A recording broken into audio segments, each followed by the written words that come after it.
Now, a lot of people have been complained about Dragon Age combat system, Dragon Age 2. I actually love Dragon Age 2's combat system for my style of gameplay anyway. I really like that fast-paced attack style, so I want them to keep that, maybe adapt on it more in Dragon Age 3.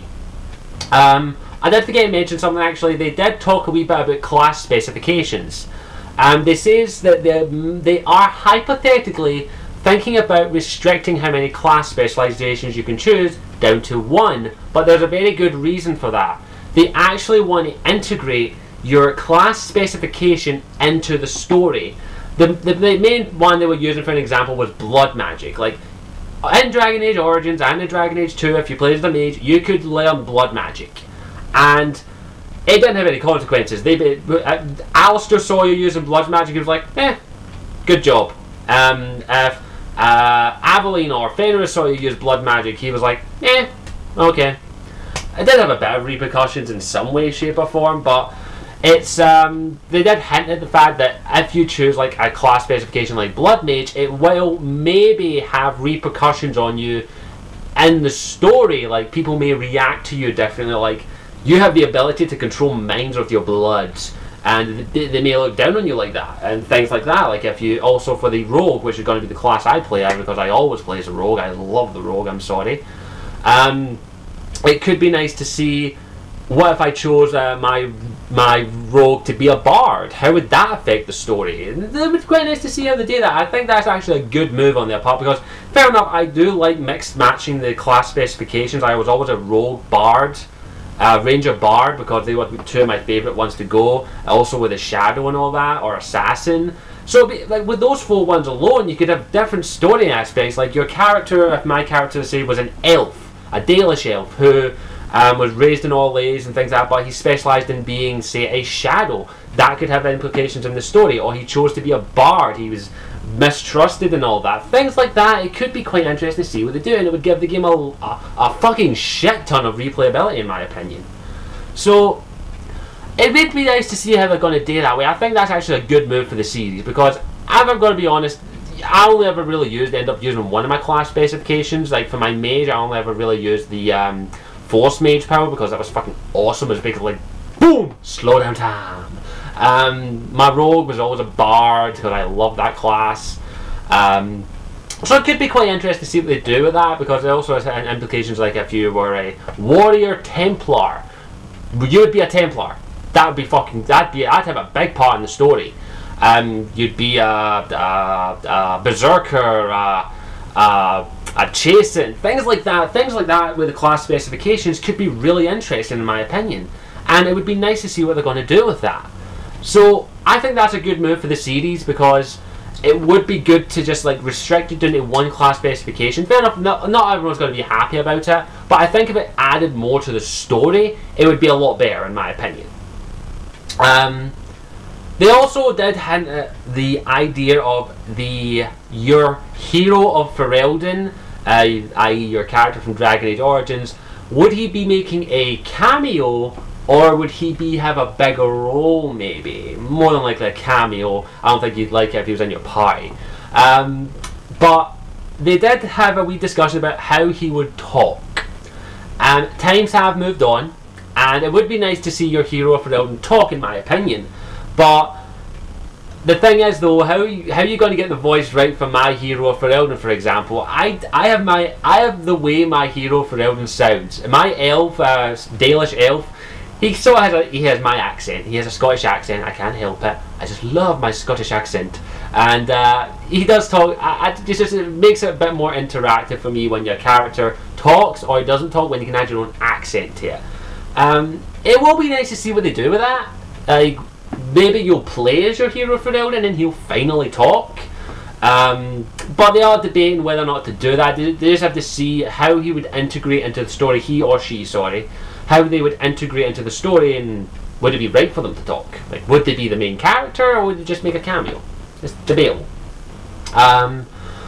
Also, a thing that I would really like to see, and that they did discuss, was cameos or return appearances. They did hint at a lot of maybe some characters may be returning to the series. We may see Zevran again, we may see Isabella, Meryl, Alistair, Ogren, Wynn, Liliana, of course. If we're going to all these, we have to see Liliana. Give me a second to do something. We have to see Liliana. And there's my phone, there's the phone, but I'll ignore it. But I think if we're going to all these, we need to see Liliana, for fuck's sake. That's her homeland. I want to buy all those shoes that she was looking for. I keep going back to shoes with her, I don't know why. But it would be nice to see what they could do with that. And it would be nice to see like a lot of familiar faces. They didn't say like what ones would be returning as party members, so we don't know about that. I want to talk about another wee thing I would really like to see more of, the romances. Now, the Dragon Age Origin romances are fucking amazing. They just needed to get rid of the underwear for one simple reason: it looked weird. I'm sorry, that looked weird. BioWare, please. Your games are made for adults, so get some fucking boobage and titties and dicks swinging about. Get that in there. I'm not kidding. If you're going to have a romance scene and you want it to be intimate, I want to see at least bouncing up and down. I don't want to see penetration. I'm fine with no seeing penetration. But I don't want to see, get it in there. I'd just be happy with what they've done in The Witcher, which I have watched a couple of those scenes. But the romance scenes, in my opinion, they need to go back to the way they were in Dragon Age Origins, and maybe update them a wee bit more, make them a bit more, because the romances in Dragon Age Origins were just better. Especially with Liliana and Morrigan. Those two romances were fucking brilliantly done. Especially Morrigan's, as basically she's reluctant to love you throughout the entire game, but if you're so suave and sophisticated, she basically falls in love with you and she's like, I love you. It's really nice to see their characters evolve. While in Dragon Age 2, even though you did see that, yeah, they weren't as good as Dragon Age Origins, I'll say that right now. The only romance I do most of the time is Meryl.